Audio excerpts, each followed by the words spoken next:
can't even tell what I look like on here.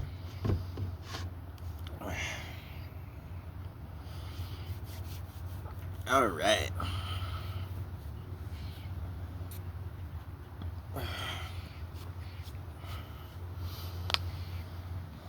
I can't even see the screen. 3, 2.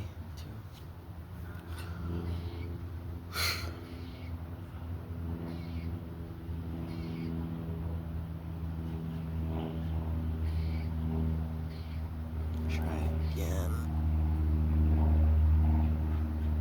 There we go. I think I see it counting.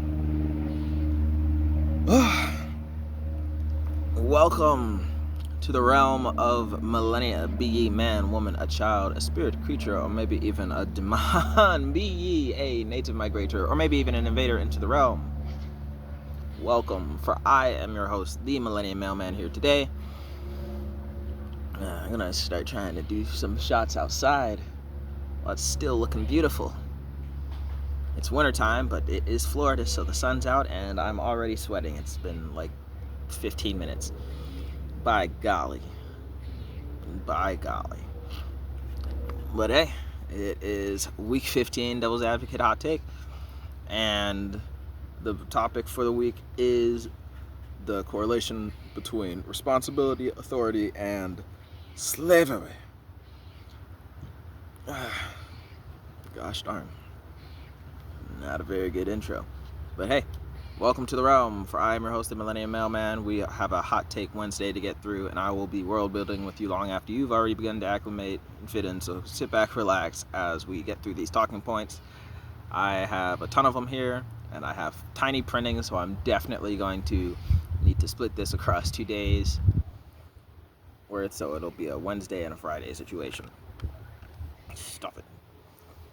So the hot take itself, from the Devil's Advocate perspective, is responsibility without corresponding authorities to act however you need is just slavery.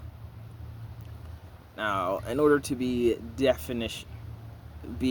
by definitions responsible for something, you really need to have the authority to take control over the matter, the situation, or whatever it is that you're claiming to be responsible for. Parents are responsible for their children up to the age of whatever the heck, right? It is a parent's responsibilities because parents do have legal custody and control over the child. Children are responsible for the room. They have generally so when they have the autonomy to mess it up and clean it up themselves. You have a responsibility to do it however you so choose. Otherwise, when mom and dad come back in with the belt or to ground you and punish you for it, it's your fault. In a situation where it's more like you have to clean it this way, in this order, in this way, you don't really have control to actually clean your room. You can't do anything, you can't change it. If we're in 2077 and robots are cleaning our room and we're just told to make sure the robot cleans the room, it's not really you. Gosh darn forbid that like a robot is taking control of the matter and you don't even get to pick the robot that gets to clean your room. You're not responsible for that. You're just responsible for the mess, right? So I digress there, but ultimately the conversation is the correlation between responsibility, authority, and how not having authority over what you're being told you're responsible for is just a gaslighter's way of enacting slavery upon you, right? Okay. Let's see if pinning that'll work. Yes, it is a windy day. Calm down. But yes, so yes, I do apologize. Chill. I don't care how long this video ends up being, I'm going to get through at least half of the talking points, which is up to this particular point before I cut the video. So if it ends up being a 30-minute video and you like the shorter 10-minute videos, I'm sorry. Stop it. But yes, responsibility without the authority of what you're responsible for and over is just like another means of quote-unquote slavery, because if you're not actually in control of the matter or situation, when someone says you're responsible for something, the only thing you're technically responsible for is the management of the consequences. If you don't have the authority to take liberties here and there and enact certain changes that you might deem necessary in order to fix the problem that you're responsible for, you're only thus then responsible for how you choose to accept consequences and all the backlash and all the repercussions for something someone else chose, which is basically someone else is judge, jury, and execution for anything going on that you may not have even been involved in, right? That is slavery. When someone else the judge, jury, and executioner, and you're just trying to exist, that's slavery. It's slavery. So the first 2 points are biblical references, where just to like set the pace of the conversation, it's saying the Holy Bible of the Christian, Catholics, and beyond faith, the Word of God, such that it is in full support of indentured servitude. Per the text, it's indentured servitude of up to 6 years outside of crimes deserving death, and very much supports indentured servitude. But in biblical studies and such, it still refers to that indentured servitude period and the paying off of your debts and benefits. It refers to all of the indentured servitude forms as slavery. The God above for them is very much not mincing words about it. Slavery is slavery. Indentured servitude is also slavery, because he made you to be free. Free to roam, free to grow, multiply, and act as you will. Free to be free. If it's not free to be free and you owe someone something, that is slavery. If you owe someone something, it is slavery, right? Now, in this American capitalist society, we don't refer to paying off your bills and credit debts and such as soft slavery, because we the general American populace aren't trying to make light or flirt with the tough truths of what would then be considered hardcore slavery, with the inclusion of what many ancestors of the black, the white, the Japanese, Mexican, Native American communities had to deal with, the hardcore aspects of slavery, right? That had to deal with the real hard parts to play in, and which aspects of that their ancestors really had parts to play in, right? Because American slavery, the history of it, and the malpractice and mistreatments of fellow people as less than people, as dehumanized figures. We're not trying to make light of that. So we don't refer to you paying off debts as soft slavery, because if we called paying debts soft slavery, we'd have to acknowledge our past is rife with many occasion and too many numerous accounts of what would be considered hardcore slavery. That's not a conversation much no one is really ready to have, right? And then the second point here is that why exactly the Bible refers to it as such. Well, for you, I'll let you know the Bible refers to such because responsibility without authority on all levels is what the God says is slavery, and shouldn't be a situation you allow yourself to be in or kept in if you don't deserve it. Because if you do deserve it, there's a Bible verse that references that the Lord says you should obey your masters as you would him, your Lord God, with the caveat that for the 6-year period that your indentured servitude is worth, and if they don't let you free after your 6 years, the Lord will free you from it. Like, if you did something to deserve indentured servitude, you will serve your 6 years, and you will treat that man or woman, that group, as your master for 6 full years, and then you will be free, or I will free you from that situation, because you deserve it. Right?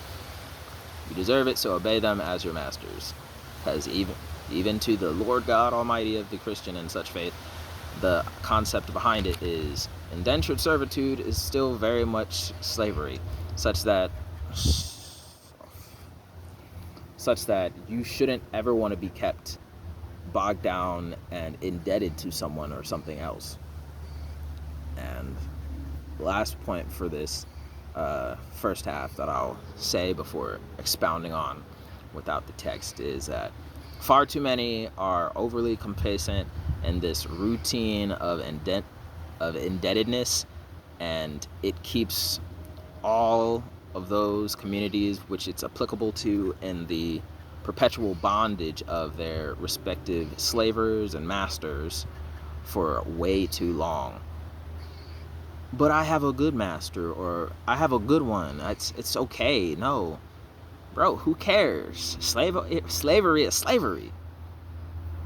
Soft slavery, hardcore slavery, it doesn't matter. We don't have to worry about no hardcore slavery in America anymore. You should be proud of that. Recognize it as history so we can stop talking about it and move on. We do still have soft forms of slavery due to the whole indebtedness crisis, the loan, the debt, the economic and financial collapse of people.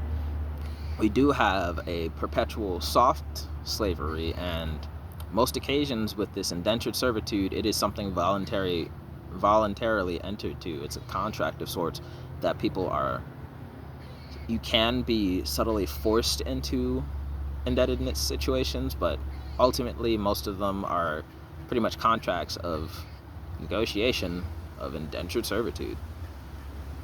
And far too many people are complacent with that, such that it's okay, no, it's a good one, my master's good, it's good and everything. But no, the goal is to be free. And in order to live that true life of abundance that the Bible talks about, you can't have your excess, your quote-unquote abundance limited by your indebtedness to something other than God. Golly, stutter like crazy. Right? So that whole piece there in the conversation is referring to especially how markedly in this upcoming generation, and probably going to be a reoccurring unfortunate trend for the generations to follow after, is how comfortable everyone seems to be with this misunderstanding of exactly what debt or credit is, and how that's basically entering into this soft slavery by your own volition. No one's else had to trick you into it. Someone briefly described it, convinced you it was good, and now you're paying off debts for the rest of your life that you never needed, right? So everyone's so caught up and complacent in this indebted lifestyle that one of those things that I've seen was how people are doing like street interviews and basically like exposing the hypocrisy of women, and it's like, no, I don't think it's really all that. I don't think it's hypocritatic. I don't even know what I'm saying anymore. I don't consider it real hypocrisy that women are trying to find partners with a higher income amount, only six figures and more, when I think it's really telling of where people's minds are at. and what people understand. So I made a whole video before, I think it was like week 7 or week 8, on the whole capitalist economic structure, where if you don't like capitalist economies, which is what American society is built on, if you don't like it, that is basically what it is. And one of the points on that was the 3 building blocks of a capitalist society that the founding fathers made for us, being built on a home, food, and the opportunity to do whatever the heck you want to do. And the biggest of those things is the price of housing and what it's going to cost you in order to be able to have somewhere to build a home out of, call it your headquarters, and then develop onward and branch outward for, right? America's capitalist society was structured in such a way that anyone coming to America would have the opportunity to get a house and then basically turn into a Mr. or Mrs. Monopoly man, however they so choose. But the number one thing is you need to have a home and be able to call it your asset, be able to own it yourself and everything, and then everything else is leagues easier, right? So these two topics actually connect in the fact that indebtedness is basically a form of soft slavery. How does that make sense? Well, let's talk some numbers real fast, and then it will hopefully make a bit more sense. There are way too many people living out of rented locations, rented apartments, and never feeling like they could ever stop renting because getting a house is too hard, too expensive, or just basically impossible, right? So in order for people to stabilize themselves, they generally eat more, which is why there's like a obesity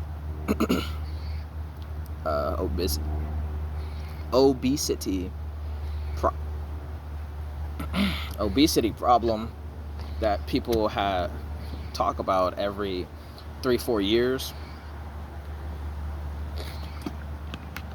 Every 3-4 years, once every presidency, people are talking about how big or anorexic people are, because, well, housing is hard.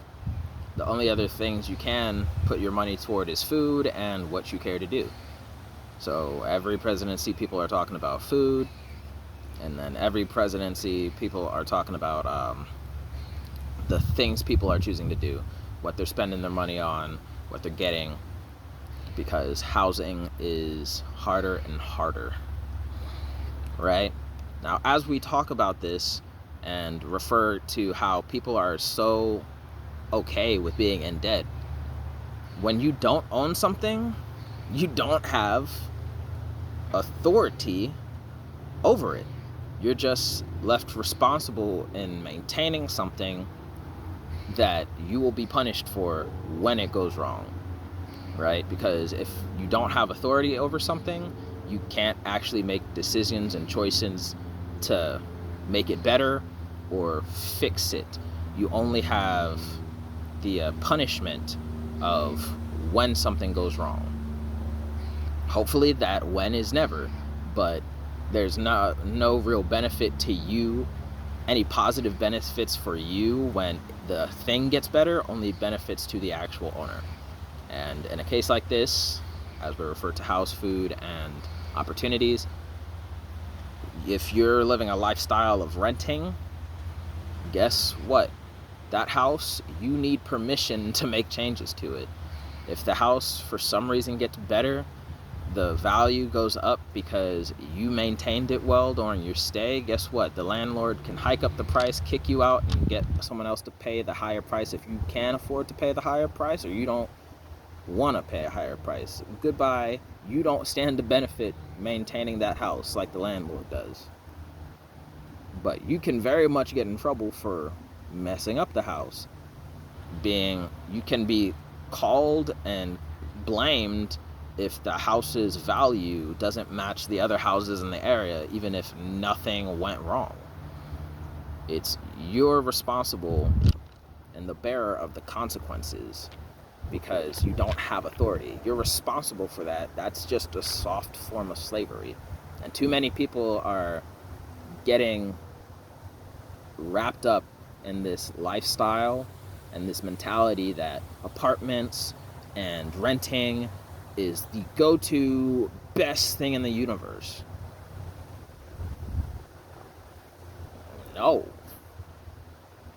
It makes life so much harder because you're only responsible for the consequences when they occur.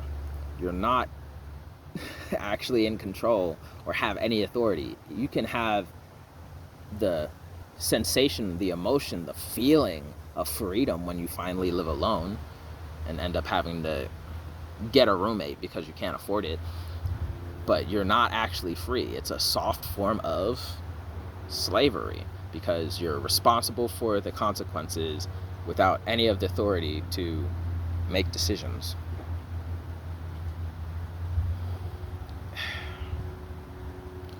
Shelter, food, opportunities, and things to do. Food, America, you got a million varieties and a million options any day, all day. There ain't no starvation crisis in America, for real. Right? House, food, people who don't understand the actual concept of living within your means and so on and such, that whole debate and conversation. People who don't really understand that tend to get stuck trying to pay and for things in order to obtain and then try to maintain a certain quality of life. So they'll pay for commodities and pay for particular foods, try to impress, going on dates and such and so forth, where their funds dwindle even less, even though they don't have a house. They try to imitate a particular quality of life through simple things like food, and there goes that finance. And then others try to simulate and emulate for that feeling of freedom and control through the opportunities and the things they go out and do, such as they go kayaking over on a random island somewhere. They'll rent a yacht even though they really can't afford it, but they'll figure it out.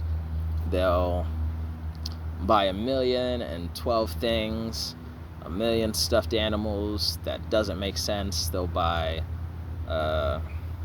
I don't want to say books because I collect a good number of books, and I I don't want to say action figures because I do that, but at the same time I could say that because I'm in a position where I can afford it and it doesn't break the bank or anything. It doesn't stop me from living because I already have a house. But people without a house, living and renting in apartments, they try to do those same things to get that sense of belonging, but they can't afford it.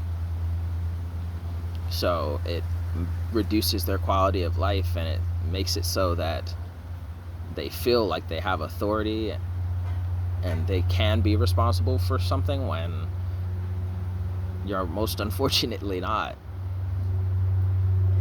You're just responsible for the consequences and repercussions you'll have to face in your life, because the biggest expense and most important expense at that, where you have the opportunity to build your headquarters and life out of and from, is unsupplied, which is most unfortunate. And as we go again talking about the numbers in this particular area, in order to have just a simple 2-bedroom, 2-bath, and a secured parking space, it's going to run you close to $1,500, Why? Because it's by a populated city area that is known all across the globe. And I'm referring to Orlando, Daytona, and Jacksonville. I'm in one of them. So for a simple 2-bed, 2-bath, and a secured parking spot in an apartment, it's going to be $1,500 plus your water, electric, any other bills you got. That's $1,500. So when we talk about people feeling and growing complacent with being in a position of debt, your bills are easily going to rack up to $2,800 a month. And that's before calculating your food, your gas, and all them other stuff. You're going to easily have close to $3,000 that you need just to live on borrowed time and a borrowed space, because that apartment, while in your name, is not yours to have and have authority over. You're just responsible for the consequences, living a lifestyle of soft slavery until you actually begin the process of owning your own home. Right? So anyone renting and living out of apartments and hotels, you have nothing. And certain situations and stuff, you're never going to even be able to really consider yourself as an owner that way. So that is a perpetual example of a lifestyle that is perpetually indentured servitude. You're forced to work or not have the opportunity to do a lot of things because you don't have any authority. Vice those living, I forget what the word is, like condo, or a house where you pay rent until you own it. I'm not sure what that is. I never tried it, never been involved with that. In those cases, you would be able to eventually own the place, and then your biggest expense is no longer paid. Here, I'll show you real quick. Got a nice big house, 2-story, no attic, big old backyard, a couple of awesome neighbors, big old patio. Awesome. We own it. I own. My family owns it. Yes, family. My family owns this. It's ours. This is our headquarters.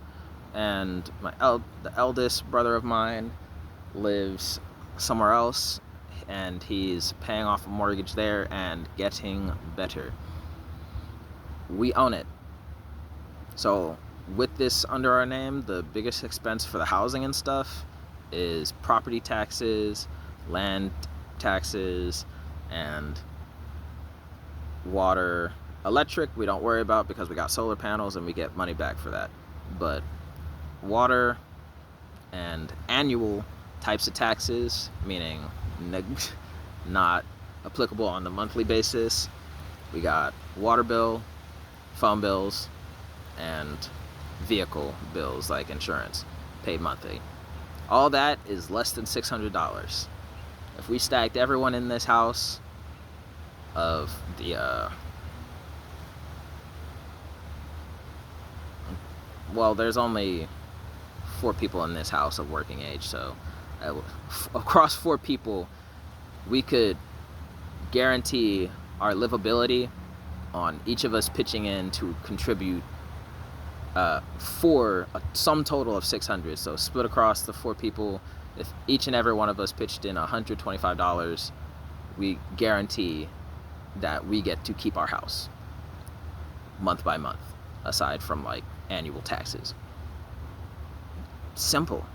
And this is a 5-bedroom, 3.5 bath.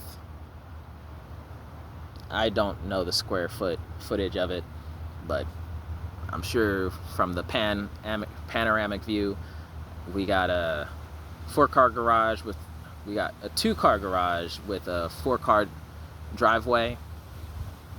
And this house and all the space that it takes up, it is quite literally, in order to keep it, because we own it, it's only $600 a month, meaning any extra dollars that each of us make gets pooled into deciding what we choose to spend our money on to eat and what each of us can have the opportunity to choose doing in our life.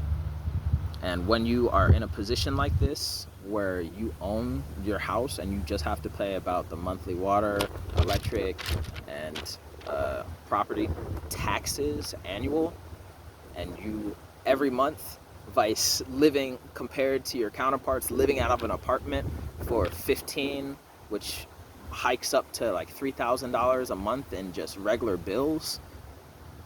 I could pay to stay and live.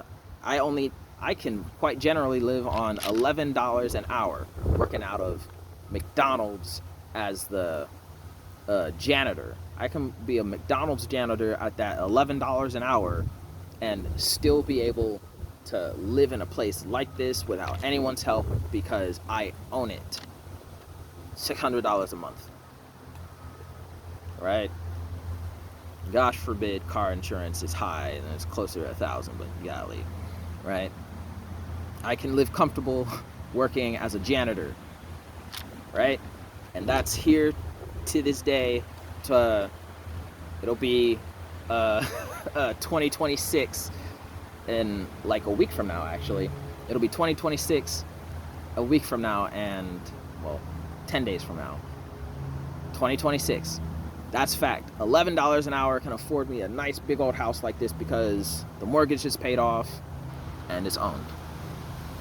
Right?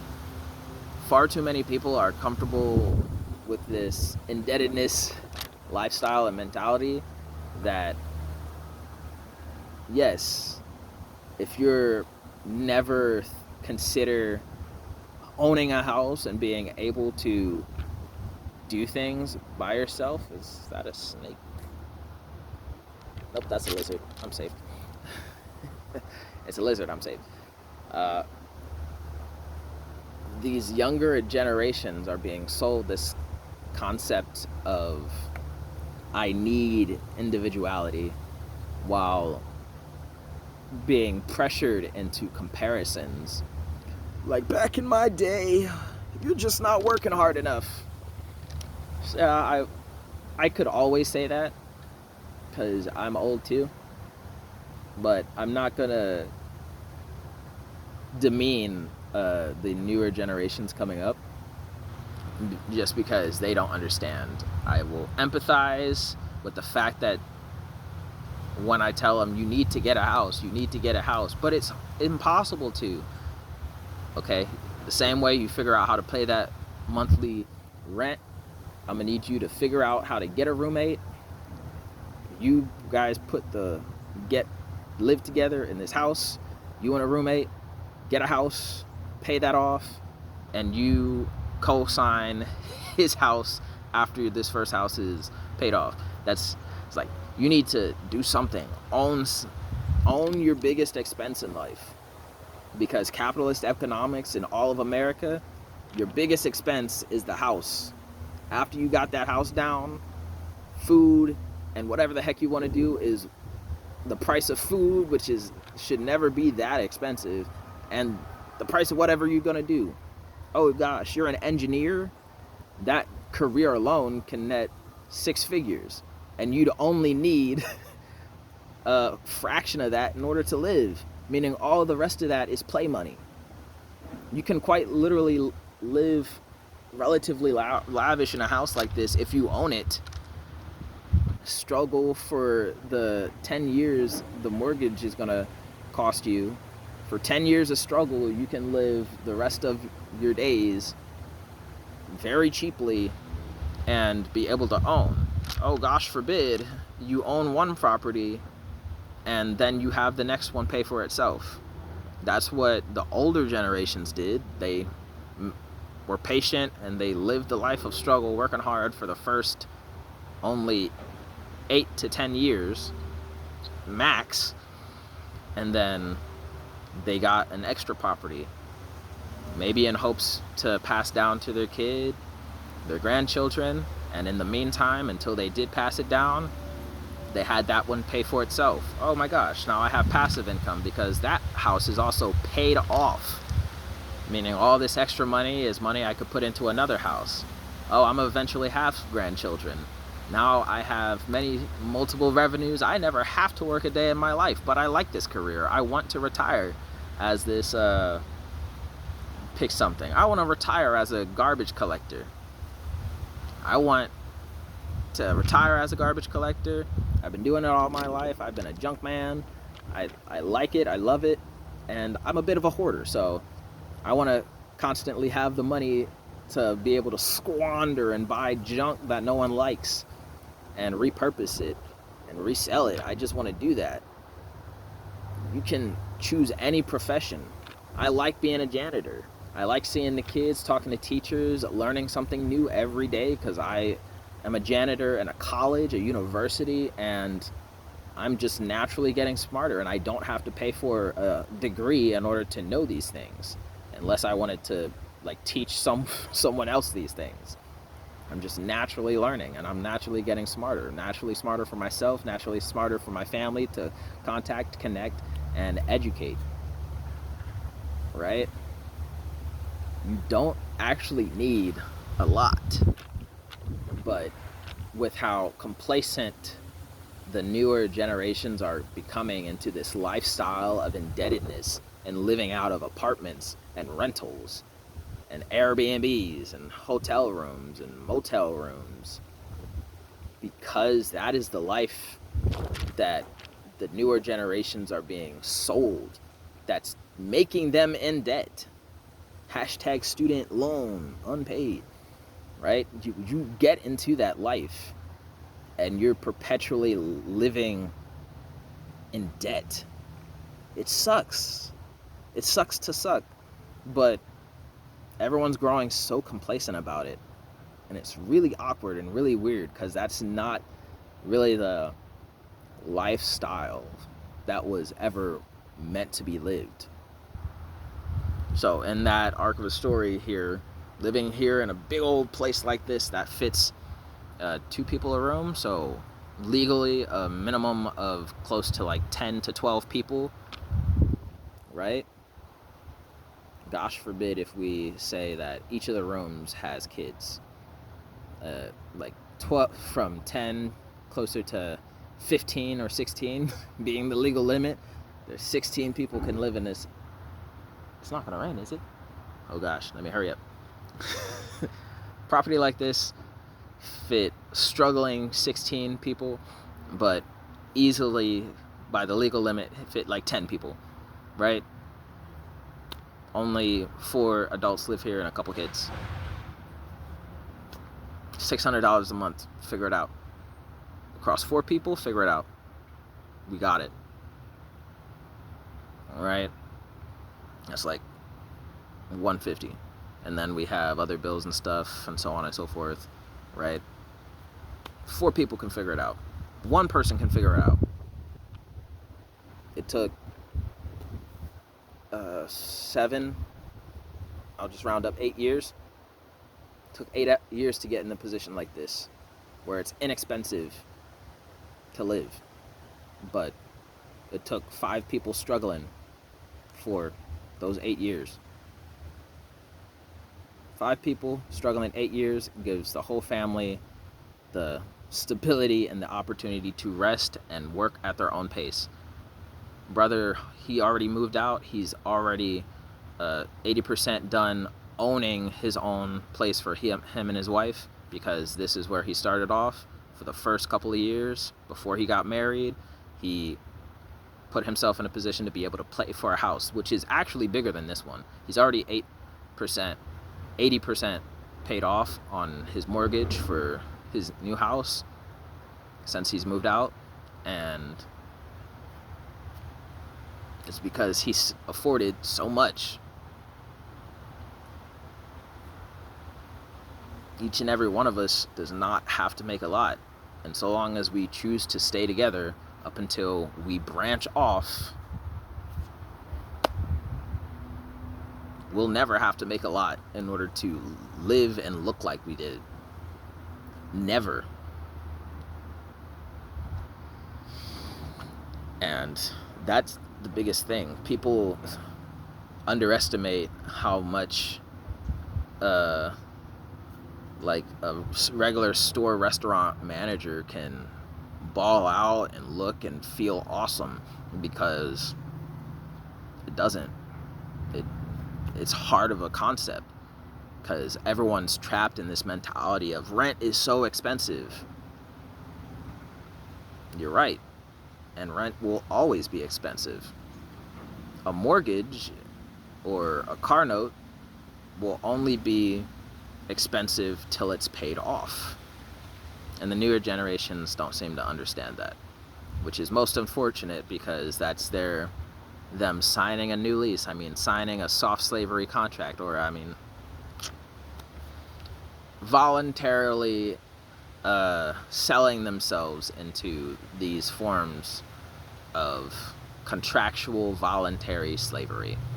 It is most unfortunate, because every time it happens, it is a slavery contract that you approved of when you become complacent to this indebtedness lifestyle. And it's ridiculous. It sucks, but it's the life we're living in. So that has been the first half of the hot take for the week. Responsibility without authority to act how you choose is just another form of slavery. Because when you don't have the authority of what you're being labeled responsible for, there's the sun. When you don't have the authority over the life you're living and the situations you find yourself in, you are ultimately actually just the responsible party for any and all consequences that are bound to occur. And it sucks to suck that way, but it's the reality we live in. But hey, I could be wrong. That's just me, a Millennium Mailman. It's not my message. That's the message from the Devil's Advocate take here on how responsibility and authority equal slavery under a certain mix. And I hope you enjoyed. If you did, go leave a like or drop any comments, questions, comments, concerns down in that comment section down below for the video. Share the video for more exposure, or subscribe if you feel like it, but by all means, no pressure. Unsubscribe or even dislike the video. That's my only metric to know whether or not these videos are any good or received at all. So, hey, by all means, hope you enjoyed. Peace. Goodbye.